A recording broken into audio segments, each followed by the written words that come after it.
ধানমন্ডি 32।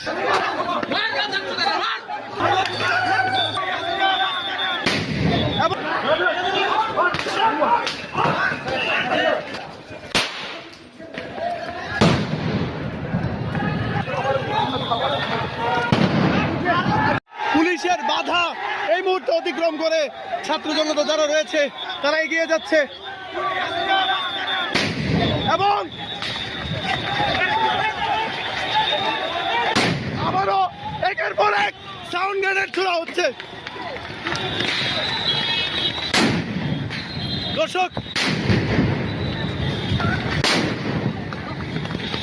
আবারও রণক্ষেত্রে পরিণত হয়েছে ধানমন্ডি 32। আপনাদেরকে দেখানোর চেষ্টা করছি।